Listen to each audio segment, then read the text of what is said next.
We had with a very good talk with the Lagos government and we are moving forward in donating, collecting boats that will be getting back all the waste from the rivers and being able to deliver a better, more viable environment for the next generation. And we don't stop there. I mean, our commitment is 100%, and we will get there no matter what. But I want to say something, and I want to say something from the morning. We are here, the companies, especially companies like us, that they are solid citizens. They're paying their taxes. They're giving good jobs to people. We have opened now a new line in Maiduguri, and we have given jobs to people in Maiduguri. We are here, we're not the enemies. We are here to help. Of course, we are here to make money, but to make money in a sustainable way and in a way that will allow us to earn for many years. You cannot do that by being dishonest or ignoring the environment. This is impossible. This is simply impossible. There is one king everywhere that I have looked, and this king is the consumer, the citizen. You cannot go against him. Yet, because we are a very, I would say, stupidly honest company, we get a lot of scrutiny. I mean, we are operating in 28 countries, yet in the amount of litigations that we get in Nigeria is equal to the other 27 countries. Guess how many we have lost? 0. None. The day after tomorrow, I am being summoned by a Senate because of some years ago, 10 years ago, somebody was promised to give us some factories. He has some trucks. He has not given us these trucks. Yet a Senate committee has been formulated, and they are summoning me to take me to jail because of this. And I'm asking you, when we are doing the good efforts and we are trying to contribute, when we get this kind of scrutiny, and when I left yesterday evening to come here, my wife and my children, I have to tell you, were a little bit unrest. I didn't know if I will come back because I heard about this. So what I'm asking is, we are here to contribute, and we will contribute. This is a commitment from us. But what we want is to a little bit make our lives easier. Not to pay taxes. No, we want to pay all the taxes. We want to have all the regulatory. But it's done with the scrutiny. I mean, make our lives easier. Yeah? Thank you. Thank you very much. I think that deserves a round of applause. And as I look to my left to also take on the discussion, I would like to sum up 3 important things that you said. The first one is that the commitment comes all the way from the top. The second thing is that you're collaborating with people that would otherwise be deemed your competitor to make sure that it's a success, because you can't do it alone. And the third part that I'm taking away is that you would like the government to become part of your collaboration rather than to be outside the collaboration. Oh, thank you very much. Thank you. And also, as we take a look at the biggest of all our challenges, which is the one that is most ignored, which is the resources that you are mandated to manage, especially, do you see a commitment from the very top? And secondly, have you found collaborators, or are you going on this journey alone? Thank you very much, Abubakar. Good afternoon, ladies and gentlemen. First of all, let me correct. I am not the Director General of the Nigerian Maritime Administration and Safety Agency. I am the Executive Director, Admin and Finance. So I am sitting in for the Director General, Dr. Dokuko Adolf Peter side. So that's a point of correction. And on your questions, certainly yes. But before I go to your question, let me a little bit give a little background of what we do. Our agency, we are regulators in terms of shipping regulations. So in doing these regulations, it's we take the responsibility of the entire sea, the sea coastline of 852 nautical miles or square meters, as we put it. So it's our duty to ensure that the sea is clean and away from any pollution. It interests me to hear from him saying that they are collecting things from the waste, from waterways. Part of our mandate is to ensure that we keep the sea clean, and we do collect, what we call water hyacinth, and this water hyacinth is a very good productive economic, has a good economic value. On the other side, it damages our ships and other things like that. So apart from the water hyacinth, we look at other pollutions like the issue of waste that you mentioned.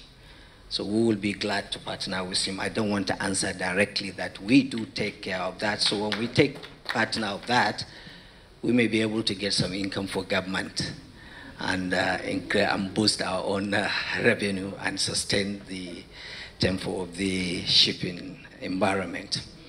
So back to our question, certainly we have been receiving tremendous cooperations from the government, and apart from the cooperation, all the arms of government, be it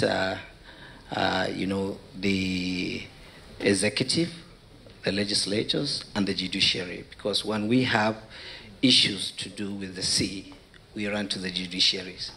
Our budget is being approved by the National Assembly, as you know, and without the enabling environment from the government, we have nowhere to go. So, in so doing, first of all, the business environment of shipping, if you follow up the media, you can see on daily basis, we have one policy or the other. On the issue of this waste, we have the marine litters that we do collect. And these marine litters had a chunk of budget. I cannot say specifically how much we spend in doing that. But we must sustain the cleanness of the ocean and make sure the ocean is habitable and is clean and is neat. Second issue, it has to do with about 8,575 kilometers of coastal line, which is the mandate of the Nigerian land waterways. And whatever you can find at sea, you can find it in our own 8,575 kilometers. So you begin to wonder that particular length of coastal line for the inland waterways. If you start thinking of the marine liters that you can be able to get in that form of water, I think if we partner with him, we can go in a long way. Then we have the exclusive economic zones. The exclusive economic zones usually is the one that other countries are not permitted to come and trade in. And you know, the junk part of our own fishing is around that area. So we concentrate so much on that. Now, by extension, when we look at the concept of the sea and the coastal line we have, the exclusive economic zone, you start to think, what do we use with such resources? Let me give you a kind of example here. If you are traveling from here, say to Lagos by road, if you observe from your left and right, you can see the farmers. Each soil of the area of that soil, you can see a particular unique plants that grow. Some areas you can see some grains, some you see orange, and that is what we have also in the sea. If you take the coastal line, for instance, you see the 852 square meters that we have from Badagry down to Calabar, the end of the coastal line. We have different resources there. And that will now answer the issue of your hydro issues. Even the hydro, we can use it. We are yet to tap the resources that we can use the tide and just produce what will now transform as the energy resources. Now, apart from that, we have different kind of resources that we have. If you come to the top layer of the sea, you will see if you are fishing, that is going to be a different species when you go to the second layer of the sea. So also when you go to the last layer of the sea, the kind of resources you find it very different from the second layer, because when you go to the lowest layer, that's where the sunlight cannot be able to penetrate. And the kind of resources you have there that grows in that particular unique environment is different from the second layer. From the second layer also to the top layer. So all these things encompasses in harnessing our own maritime asset and resources. These maritime assets are many. I don't think if I have time to mention, like the sea itself, we trade with it. Ships do come, the international lake. We have what we call the cabotage trade. That is the coastal line trade where we get revenue also and give our indigenous right to trade without allowing the foreign partners to trade. So also that one. Then we go back to other industry sector where we have the constructions of ship itself, the ship repairs, the shipbuilding also itself. That's the manufacturing sector. Then you come back to the other resources. You look at the fish.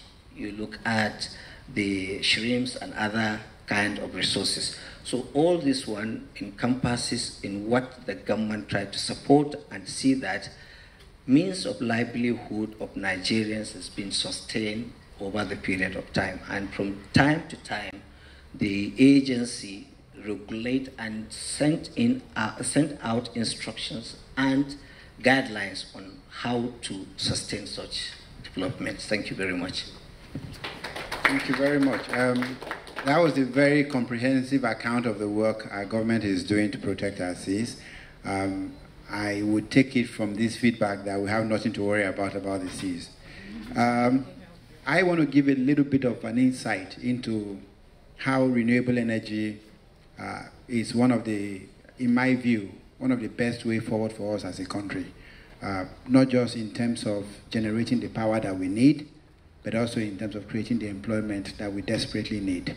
As you all know, the grid is in a big, it's in a mess. Today it's very difficult for us to transmit anything in excess of 5,000 gigawatts. And if you understand, that is not up to 5% of our national requirement. So that is a crisis. But what is more important for us to note is that the path to getting out of that crisis is not short.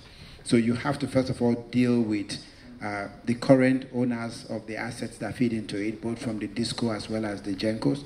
But at the same time, there's significant investment that is required in the grid. So it is something that the government is working on, but it's something that is clearly not a short-term solution. So the question is, are we going to remain in darkness until it is resolved? Or are we going to continue to run hundreds of thousands of diesel and petrol power generators, which are grossly inefficient, both in terms of the power that they generate per cost, but are also very damaging to our environment? Our view is that that doesn't have to be the way. A couple of things have come together, aside the fact that there are a lot of government regulations to support renewable energy. The first one is the technology. The evolution we've seen in technology, especially in solar power, has meant that we finally have reached that critical point where it is cheaper to generate power from solar than it is for you to generate power from any small to mid-size diesel or petrol generator. So it is critical that the economics is right. So no matter how much people are interested in the environment, if the commercial terms are not favorable, the chances are that the investment will be niche. So that's the number one that has happened. The second thing that has happened is that we are now beginning to see significant interest for financing to come into that space.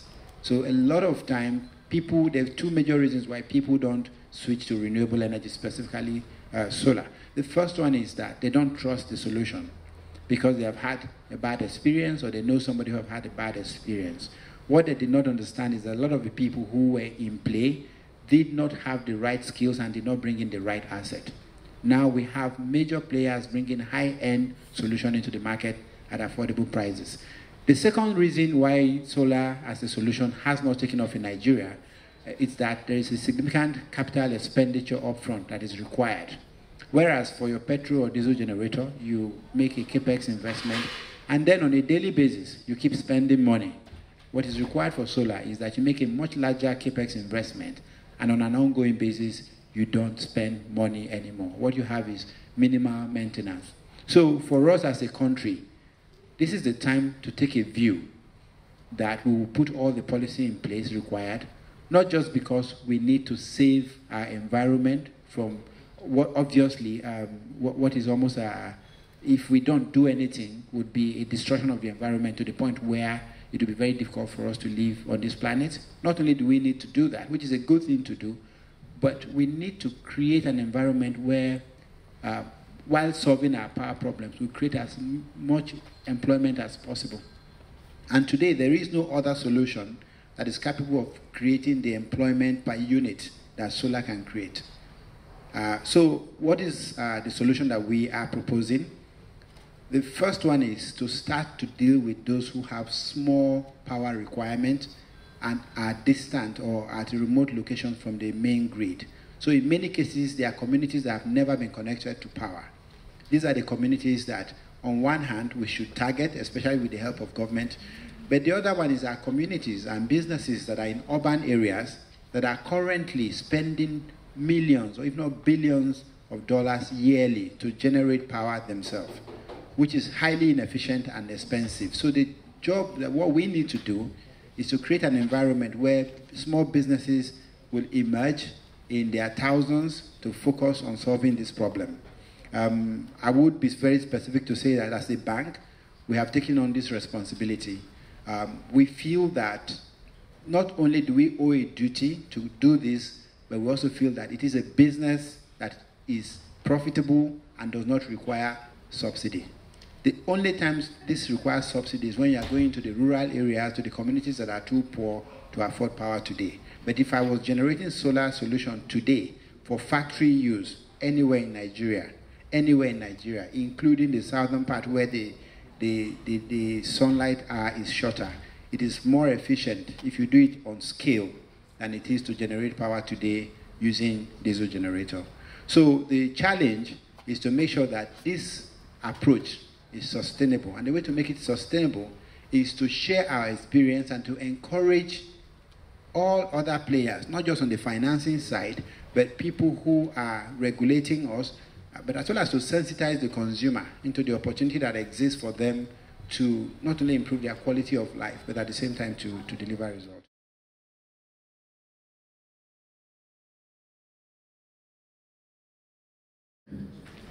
You can start by giving out an example. Disconnect from the national grid the standard towers.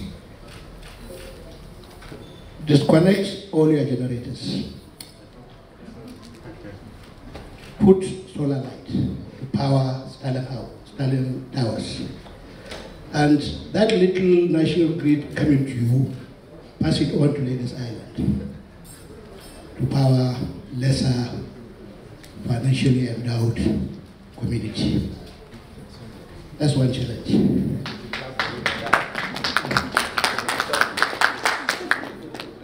And talking generally, like you rightly said, Stanley Bank, waiting for government to have power supply 100% everywhere will take, I don't want to say forever, but it will take quite long. And we need to take certain drastic measures. We have started on the right course if we are going to empower people.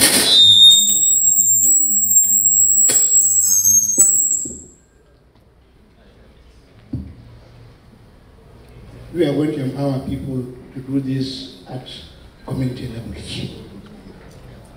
The villages that have not seen power before can be powered, but like you rightly said, the economic power is also not there for them to be able to pay for it. And the subsidy may have to come in. But it's a good move, and I hope and pray that pushing forward. Thank you very much. Let me also say to you that I'm also part and parcel of Stanley. I worked for NAL for over 20 years.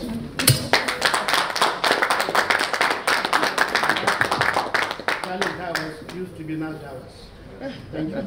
But thank you very much. I wanted them to give you a round of applause after you made that suggestion. I am tempted to give you the long answer to your first suggestion, but in the interest of time, I'm going to give you the shortest answer possible.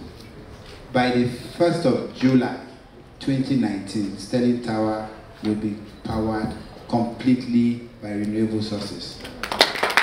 It is a project we've already committed to, we are working on, and the reason we are doing it beyond Sterling Bank itself is we want to demonstrate the solution so that other corporates in Nigeria will follow our example. Not only are we doing it for ourselves, we will provide the financing required for other corporates that want to follow our footsteps. So consider it done. There's a long answer to that, but I'll give you the short one. Regarding your suggestions about how we get power to the rural areas and the less economically endowed communities, you may be aware that the World Bank has approved a $350 million access to power fund that they are hopefully waiting for the parliamentary approval to be able to make it available. And a part of this fund is intended to be a subsidy for connecting communities that are currently not on the grid. So when you make an investment in hardware or in solar solution or mini grid in those communities, for every single household that you connect to the grid, you will get a subsidy. That subsidy will be sufficient to reduce the cost of power so that the community can afford it. It's a significant step, and it's one that we are partnering with them to make sure that the approach to market is correct. But beyond that, we have some of our partners that are focused on taking major markets that have thousands of stores, take them completely off the grid and get rid of all of the better pass my neighbor generator that is destroying our environment. And obviously we are also supporting people who are also building mini grids that will connect to the main grid. Finally, over 30 of our locations today are powered by solar or some form of hybrid with solar and a backup.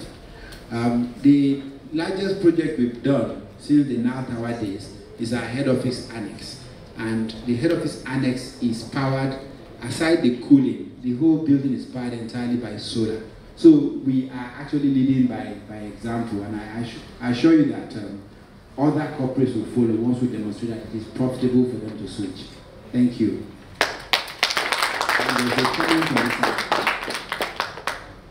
Thank you very much, Uzo. I've been sort of scratching my brain about exactly what to say, because before such an audience it's an exceedingly rehearsed subject. I think everybody comes with their own list, and therefore not much value is added by giving a list that you all know too well, because we're always talking about it. So I want to create the context by perhaps configuring the conversation a little bit differently, because I take a little bit of issue when we start too much to cement the dichotomy between state and private sector, and look at it as the private sector sitting on one side and asking for things to be done for itself. I suspect that the way around getting growth of the economy has to be that we look at it a little bit more holistically and say that all parts of the ecosystem are trying to do something to serve the Nigerian people. So how do we come together to do that best? That really is what we are trying to achieve in this ecosystem. And within that, the issues are very well rehearsed in Nigeria. If I start as a consumer goods man, and there are many of the consumer goods people here, I will define the problem very simply.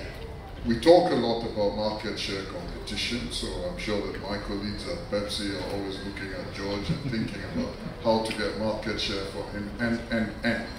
But if you speak to many of us quietly, is the competition really for market share, or is it fundamentally about developing the markets?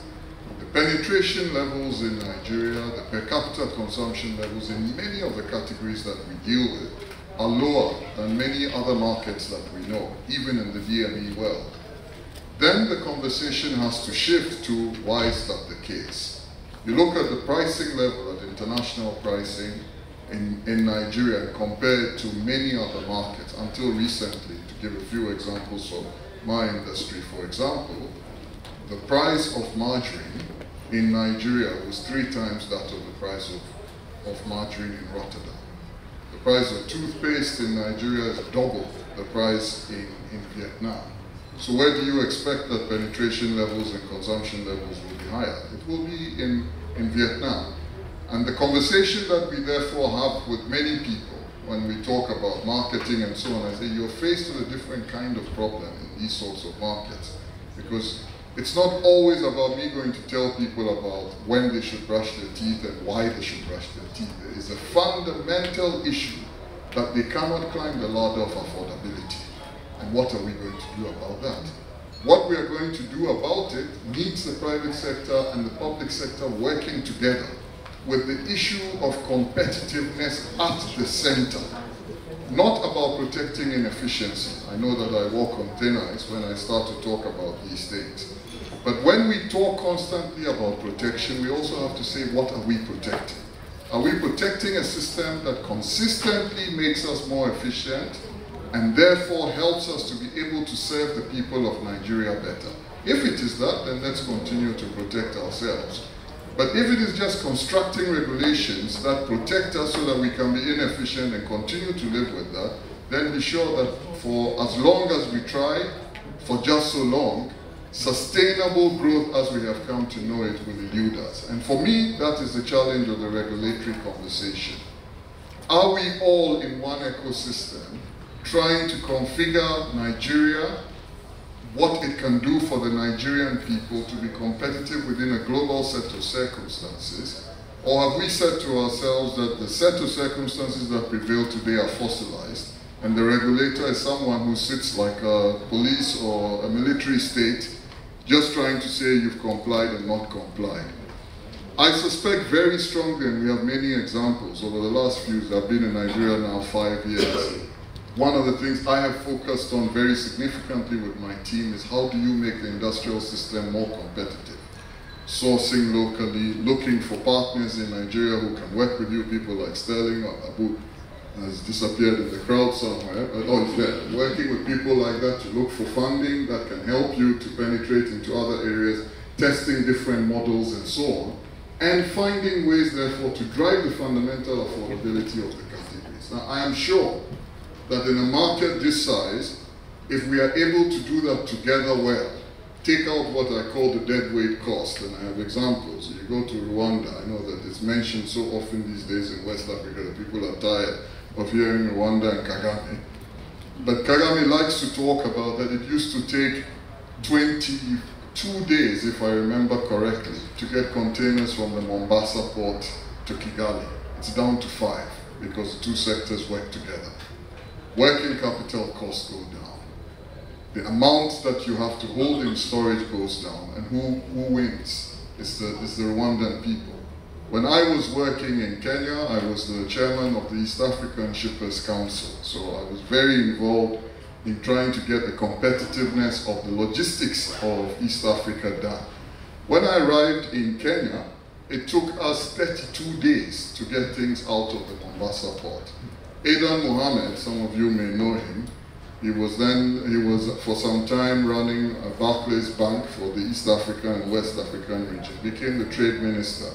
And he put in place a forum where he would meet us at the Kenya Association of Manufacturers and the East African Shippers Council. And we had a very detailed roadmap for how we were going to get the Mombasa port to world-class competitiveness.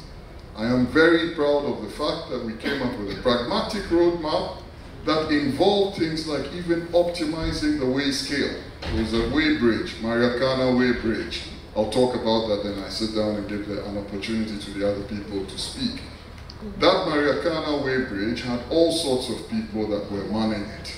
And it had become a very big bottleneck without people even realizing it. And the whole competitiveness of East Africa, it's a simple way bridge. You load your truck, you go there. But there's so many people there. Then the Swiss ambassador said to me, you guys keep talking about that this bridge is inefficient and there are non-tariff barriers. Do you understand the amount of money that changes hands there? I said, I have no idea. They had done an independent study and found out that every single working day, the economy of Maracana from that bridge was 300,000 euros in illicit payments. So when you sit in a room and you moralize and so on, there were people that were dependent on that income. Once we understood that, we went for an unmanned bridge. If you were below the weight limit, there was a green light, you just drove past. If you were above it, it was red. So the drivers, many of them just simply wanted to comply. Mombasa Way Bridge dwell times, that's the amount of time that it was taking for us. The Mombasa Port dwell times, the amount of time that it was taking for us to clear things, collapsed from 32 days to 3 days because of that simple intervention. Now I submit that those are the sorts of conversations that benefit all the Nigerian people. But if we keep in efficiency and always have conversations about how we need to structure tariffs and protective interventions, it will produce, as J.M. Kariuki said in Kenya, it will produce 10 millionaires and 10 million beggars. Thank you very much.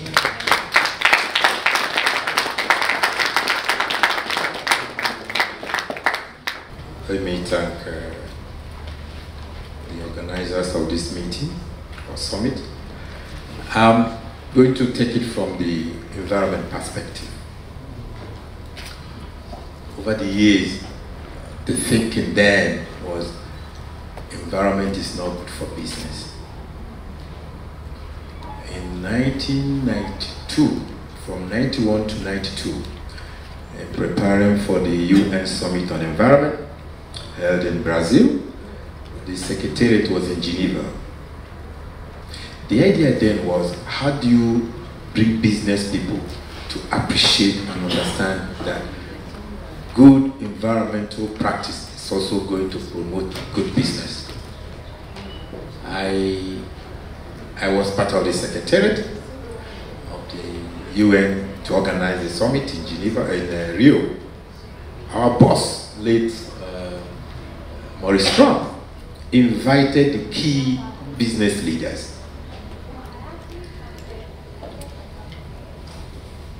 The Shell company, the GES Global Electric Company, invited 2 key big names. And it's interesting, they came up with a very good document called Sustainable Development by the Business Council on Sustainable Development. It shows clearly from case studies from these companies, blue chip companies, that actually doing business, putting into consideration environmental issues can actually make for business growth. It came up, and the decision in Rio in 1992, what we call the Agenda 21, it was clearly stated. It set the pace. Over the years, the UN, through our later the Secretary General, Kofi Annan, came up with the Global Compact. The concept of the Global Compact is also let business understand the importance of environmental governance in promoting their business. Sharing experiences, sustainable development concepts, and it worked well. But taking it further, we are discussing here, the issue now is involving about the circular economy. We had earlier, some years ago, 20 years ago, sustainable development. After 10 years of sustainable development, the idea came, green economy. After the green economy, we are now getting into this concept of circular economy. There is no much difference. Sustainable development, green economy, circular economy. The key thing there is the sheer understanding of sustainable consumption and production. How do we individually, in our homes, how do we individually in our corporate systems make sure that the way we produce is sustainable? Also make sure that the way we consume the raw material is sustainable. There's even another concept growing up now, conspicuous consumption. When I don't have a need for 10, 15 vehicles, where do I have to buy? I'm going to be in one, maybe 3 behind me, the other one's in front. They are consuming fuel, noise, creating a lot of problems. I have to do it. Where do I have to build? If you come to my car park, there's also many cars in my house, then I have this big mansion somewhere, if I have no need for it. It's still being worked out, the whole concept of conspicuous consumption. But for us in Nigeria, as far back as 2009 and 2011 growing up, when the government established the National Environmental Standards and Regulation Enforcement Agency, NESRA, which is like a replacement of what we used to have. If you recall, in the 80s, we had this Federal Environmental Protection Agency. And as a matter of fact, that agency, FEPA, was the first in Africa. It was a project by United Nations Environment Program. Now we want to start having regulatory agencies in Africa. Nigeria is a big country. Let's try it out in Nigeria. It came, it worked, it was established. After a few years, Ghana then joined suit. FEPA was then, when we became a ministry, FEPA was subsumed into the Ministry of Environment, and later the government realized the need for that aspect to do with enforcement. So NESRA was created. In effect, NESRA was like a replacement of what was FEPA. If you look at the NESRA bills, the regulations NESRA come up with, especially in the brown environment, to do with the industry, construction industry, beverage industry, textile and all that. It has a program called Extended Producer Responsibility. Short form is EPR. It simply said, it shows that as part of implementing these regulations, every industry must have some form of responsibility from the design of your product till when it is in the market, until when it becomes end of life. The idea too is to promote this growing idea of circular economy. Circular economy is not just recycling. It presupposes good eco-design. It presupposes energy, clean energy use. It presupposes the distribution system of your product and the environmental impact. And the environment, the people, and of course, the end of life of your product. We did this was in the various regulations with the timeline that would like companies, industries to get into that. It was a bit slow coming up. Then we had some discussion with National Assembly. National Assembly came up with a big meeting, inviting industries to come, giving them the need for everybody to be part of that. For us as an agency, our responsibility was more to develop a guideline, to organize and work together with the various sectors. I'm happy in the just session before this, I will references about the formation of the PRO. PRO is the Producer Responsibility Organization. And in 2 sectors. We said for a big move, we start with the electronic sector. We also start with the food and beverage. We didn't want to we are going to drive it. We want it to be private sector driven. There are different models in different countries. Our responsibility is to be there, providing oversight function. The day-to-day running, the modalities of this are something going to be done by these organizations. We had a series of meetings. I'm happy to say that very good success story from the beverage sector. And what they've done in the beverage sector is really to show that, yes, despite the competitiveness and share for the market, they can still come together for a common purpose. We have the Coca-Cola, the Nigerian Bottling Company, the Nigerian Brewery, 7-Up, and all that. Your market share is, by the way, but now, but how do we work together to get this right? The same for the electronic sector. You have big names, Dell, Philips, HP, all that.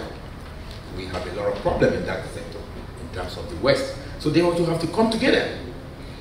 But in doing this, let the bigger companies take a lead, because I mean, they have this market share. In the UN parlance, since over the years, there's a concept of common but differentiated responsibility. What that means, we all have a commonality to protect the environment. But because of our activities, our market share, the impact we have on the resources, it differs. Everybody must also chip in according to the size of its market. Because your size of market has a direct proportion to a great extent to your impact on the raw material, your impact on the environment. The same for member nations. If you look at the UN in recent times, when we are developing the UN Climate Change Convention, in our secretariat in Geneva, the idea was coming strongly. The developing country and the developed country. The developed country, they have a bigger share over the years of the activities on the environment. So they must have a bigger share in supporting activities to protect the environment. So it has become a common norm. In all UN documents, you see that section, we're all going to have a share, but it must be through this concept of common but differentiated responsibility. That's how we want it to be done here. For us, as government, our responsibility is to make sure that as much as possible, there must be a common playing field for everyone. Company A, Company B cannot be living by good examples. In the same market, while Company C and Company D are violating the rules of the land, it doesn't fit. So the EPR is working. I'm very impressed with the work done so far, because the Beverage Alliance sector, they've already established their PRO, and we facilitated in making sure that the CAC registered that organization. We've done the same for EPRON. EPRON is for the electronic sector. They have also established their own. So we're also looking at other waste streams. But we want these two already established one to really go by the example, and then let's have a good report coming up from that. Nigeria is being recognized now. This EPR, we started this 2011, 2012. If you look at all our regulations, 2007, 2008, 2009, all that, they have components of this EPR. But now circular economy, and one strong aspect of implementing circular economy is through this extended producer responsibility. It involves recycling, it involves wealth creation, it involves taking us away from this linear concept. You exploit it as much as you can, you produce it, you market it, you dump it, it's just linear. But in the circular concept, I produce it, mindful of the environmental implications, make sure I've done my DIA, I've done what is required of me. I have designed the product, making sure you have not going to have any negative impact on the environment. It has a long time and positive impact on the environment. I have marketed my product. But at the end of my product too, at the end of its life, is it possible that this product may become the secondary resource for another process? So we have a loop. What becomes end of my product becomes the beginning of another company. So companies can then see among themselves. If I locate my company here through the concept of eco-pass, what is the raw material here for me? I'm done. My waste material could become the raw material for another company. Then we protect the environment, we minimize resources, at the same time we make profit. This is the way to go. It is a lot better than the linear concept. It's been proven. All we need to do is to make sure that everybody is into it. And I need to make a mention too for the banking sector. Just before this session, I need to appreciate what they call back? Insanity. That's good. Because I know it's now at the central bank, there is an advisor on the environment. before the tenure of the current governor and the previous two, there was this big concept of sustainable banking. The idea is that before you support any big facility, make sure before you support any big facility, make sure that it has all the environmental consideration inside it. So I have this facility, I'm coming for this facility to build this power plant. Is it environment friendly? Is it eco-efficient? All that is put into place. And if it's properly done, the bank can then support it. All the big managing directors of various banks came together to do that. That's a very good way to go. If we all, as I said earlier, if we all in our various compartments, so to say, work together, make sure that whatever we're doing is for the interests of our people and the environment. And I tell you, it will create good jobs, it will make for better environment, and at the same time, it will make for healthy people for Nigeria. Thank you very much. But I'm called upon this. I'm called upon to participate in this conversation because of the role I play at the Nigerian Economic Summit. I am the thematic lead of marine environment and ecosystem. Yeah, and I happen to also be part of the team also in the master in the Marine Environment Management Department. So, talking about the blue economy, actually you have told me earlier so that I'll prepare.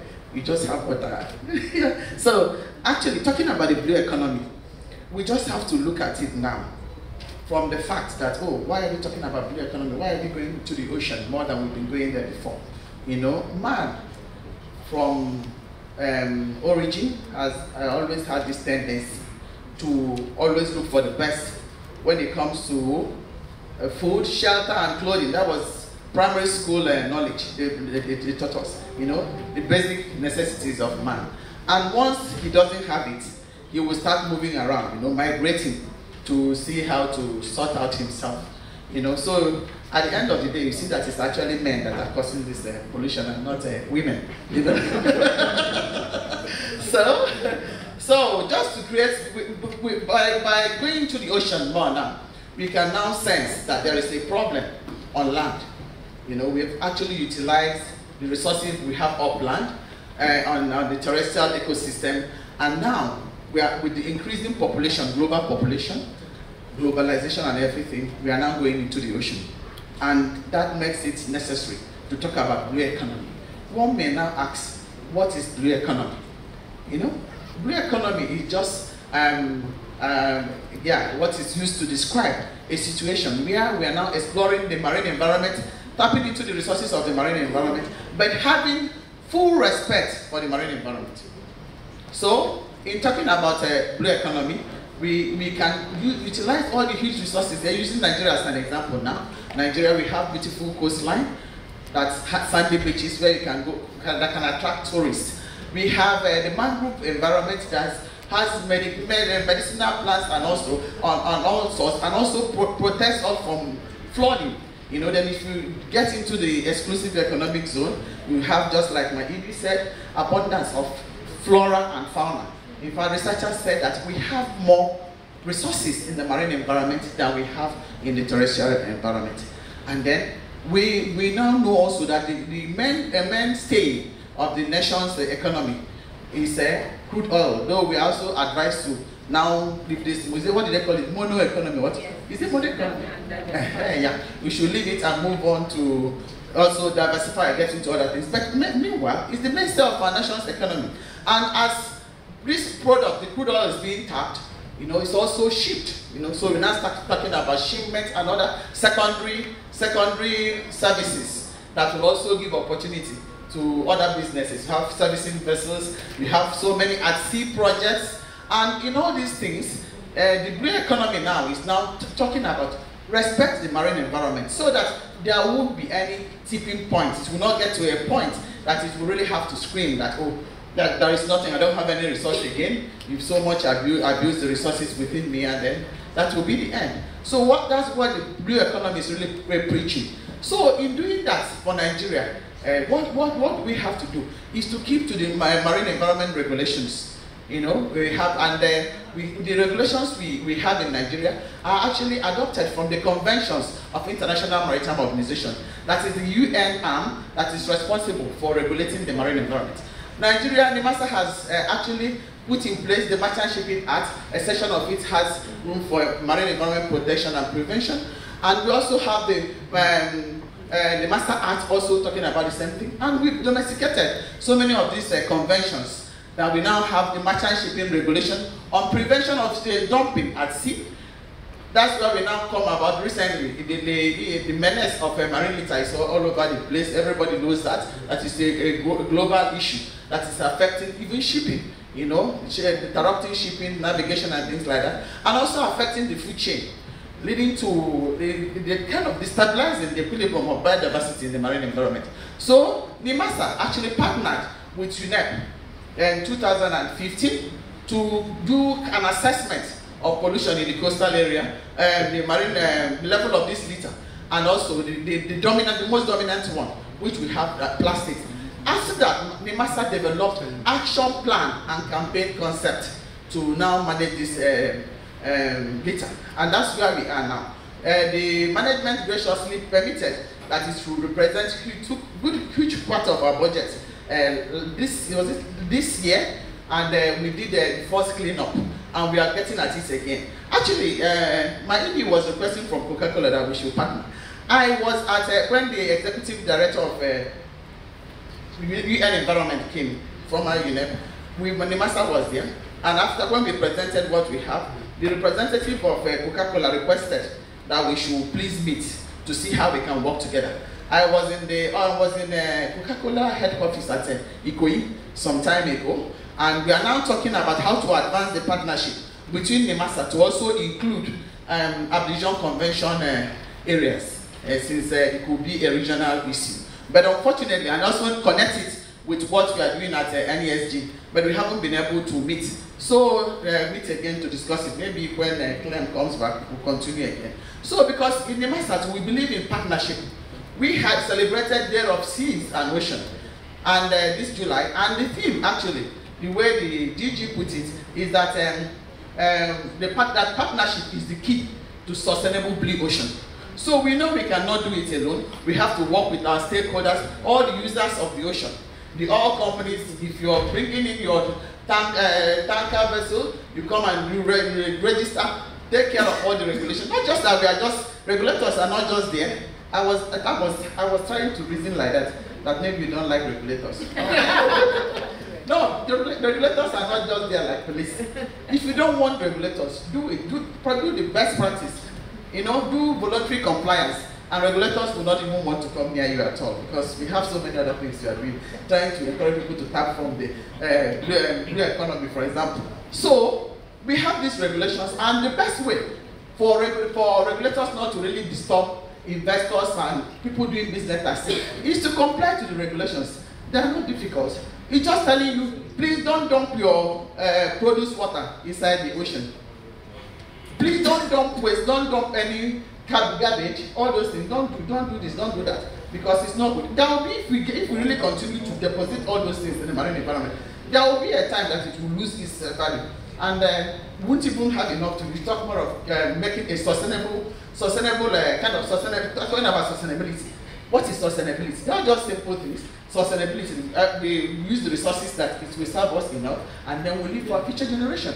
But at the rate we are, if we should now abandon all those things, if we don't comply to regulations, then definitely we should know that we'll never get to blue economy arena. Now, developed countries, actually, in fact, landlocked countries like Switzerland, they are now venturing further. Like we are here in Nigeria, we hear about Russia, I'm sorry, just using it as an example, coming to fish, you know, around us here, you know, outside our exclusive economic zone, because that area is said not to belong to anybody.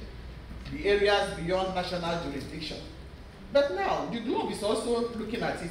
There must be a legally binding instrument to regulate this area. NIMASA represented Nigeria actually at UN General Assembly. I think it was September or so. where we are talking about areas beyond national jurisdiction. That area has more resources than we even have in our exclusive economic zone, because it has the manganese nodules and the rich metals like copper.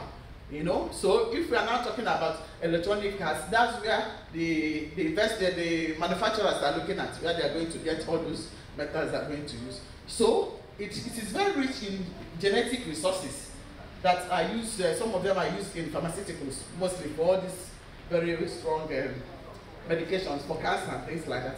We are not yet able to. We don't have the capacity to get into that area. And the negotiation, what was being talked about is that they have to develop us so that we can also, people that are already going there should also give us the capacity so that we'll go there and we'll be able to tap from that resources. But we don't need to be waiting for anybody to help us. Why can't we equip ourselves? In partnership, really, we can come together, see how we tap this blue economy, make use of the blue economy, and also extend it to areas beyond national jurisdiction. Actually, as I said, I didn't know I was going to speak, but then I'm calling upon everyone now to partner with NESG and also NEMASA, so that we will really achieve blue economy. Keep to the regulations, and nobody will really bother you. And you see that with that, the business will be smoother and make more profit. Thank you so very much.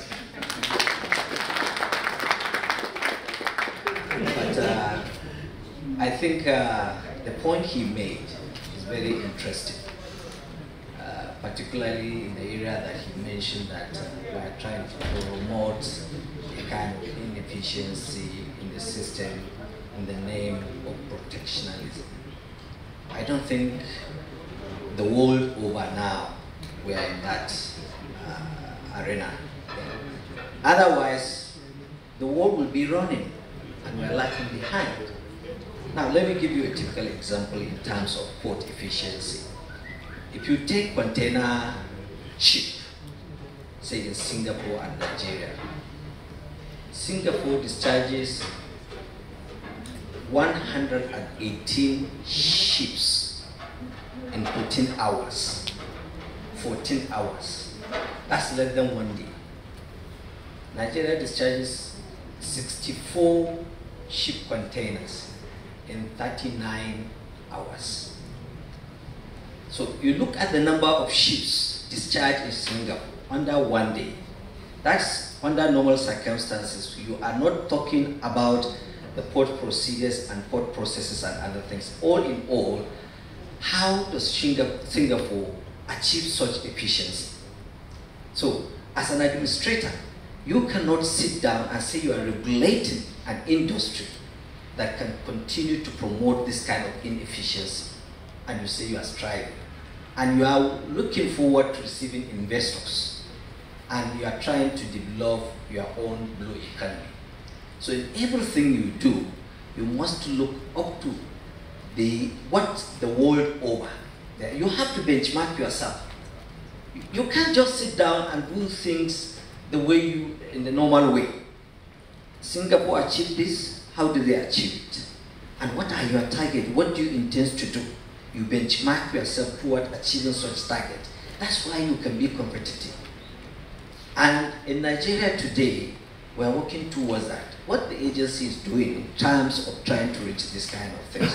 But there is one interesting thing that I would also like to say before I go to the solutions or what we need to do or what we are doing.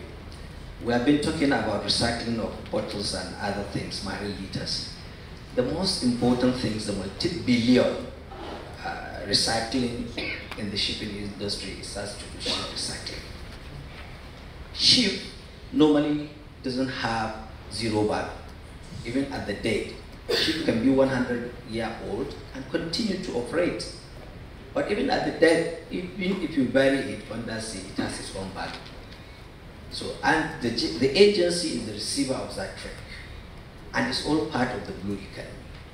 If you can take one wreck of ship and recycle it, nobody can believe the amount of money you can realize toward that.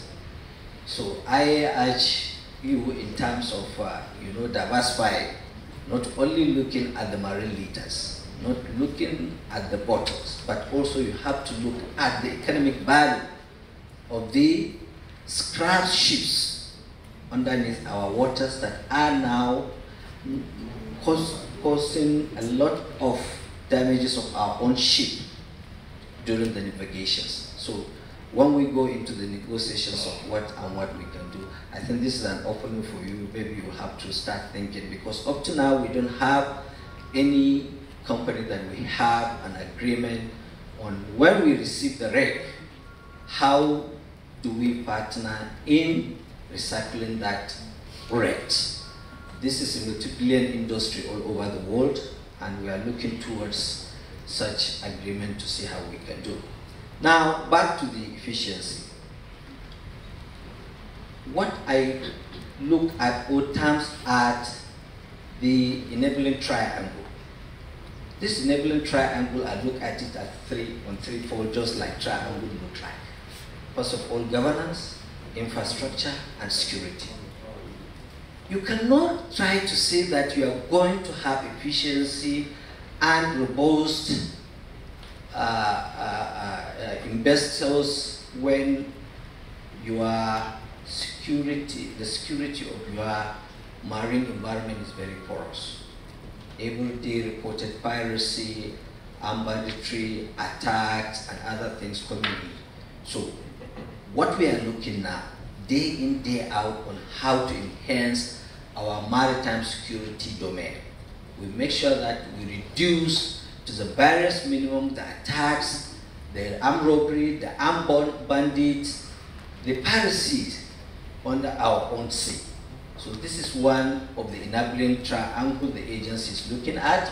Then the second is infrastructure.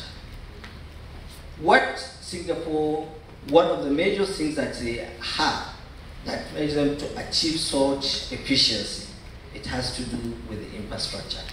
Nigeria, we concessions our port, and during the concessions, so many important issues left behind, like legal framework.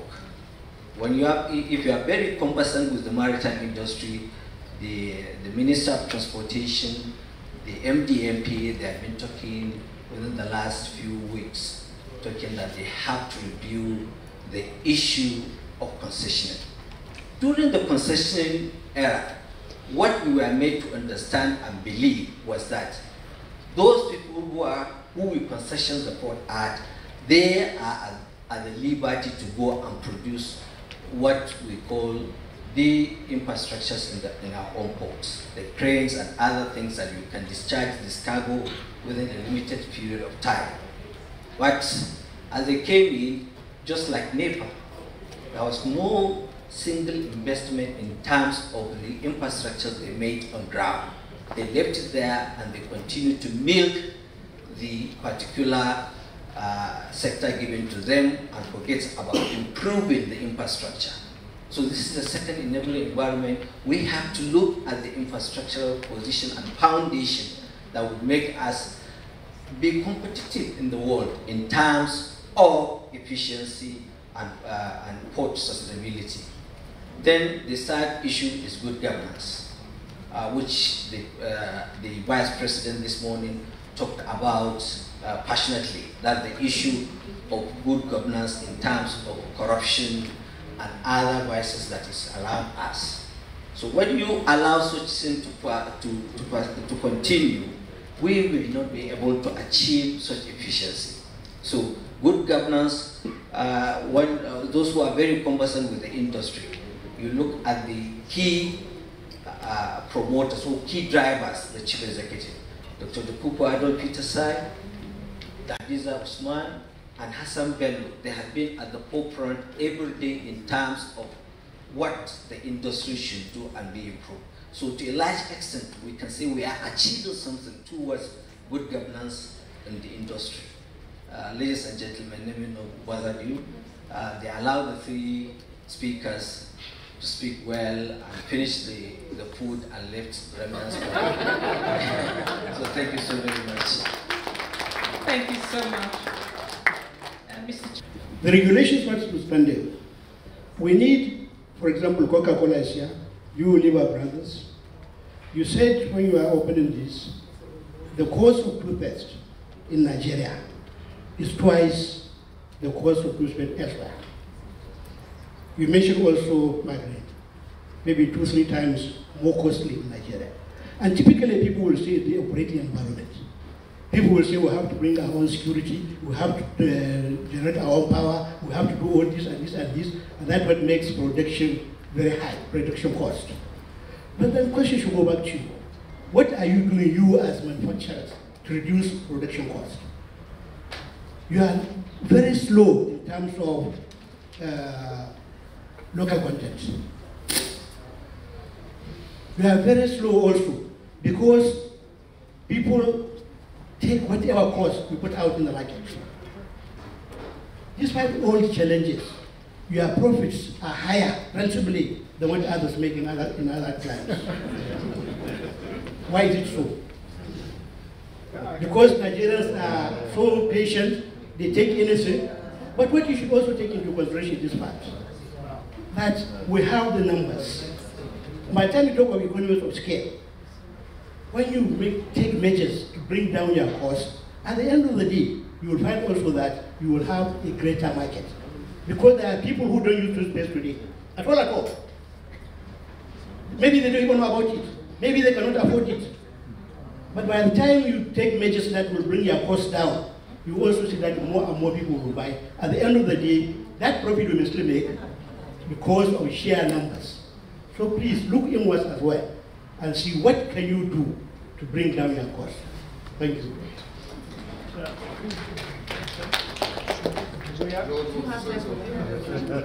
First of all, we do not make more money than other parts of the world. That's a fact. Let me. Second thing is that we're doing everything we can to drop our cost because simply, just as Yao said, it is our competitive advantage. So we are driving it constantly, and it is top of our agenda. For renewable energy, to go into solar panels is very good for buildings, but to power a factory, it is land intensive. So we have to be careful when we go for renewable energy, because then we will harm another part of the environment if we are to power our plants with solar power. We do look into it, and it's not a matter of investment.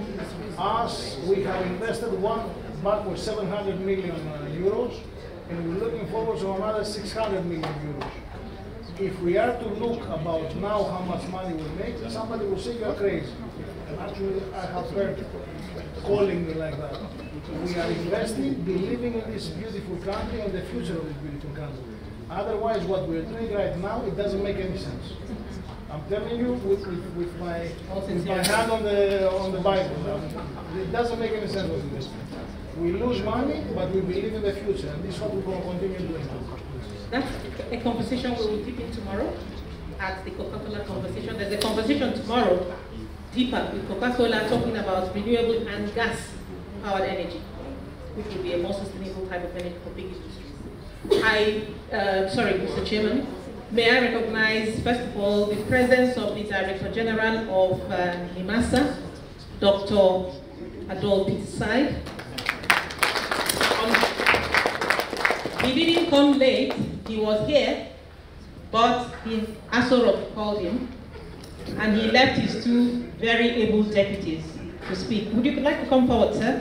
No, you're fine. All right. So we're just wrapping up, actually. Can you take more questions?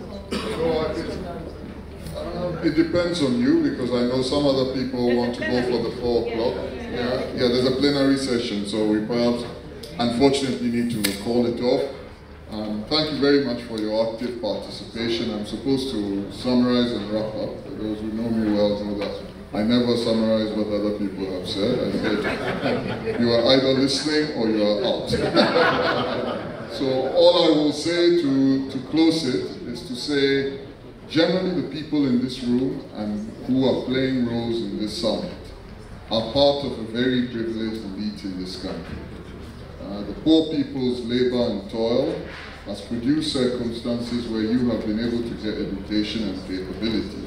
And I speak on behalf of the African continent. I do not see how Africa will ever achieve prosperity on a sustained basis without Nigeria. So it's not a charge just for the Nigerian people. The entire African continent needs a resurgent Nigeria that is very competitive. And if you come into Nigeria, it is very important that those of us who have had the opportunities to be where we are do not become comfortable being a predatory elite. That we live comfortably, nothing else works anywhere. That cannot be the outcome of capitalism as it happened in other places. If it is, it will explode. And therefore, it is very urgent that the things that we're talking about, we begin to do them. I'm actually now getting very tired of all these talk shops where we go, talk, and then nothing changes, and we come again and again, and then one day we die and we are buried. So let's do something about it as we leave. Thank you very much.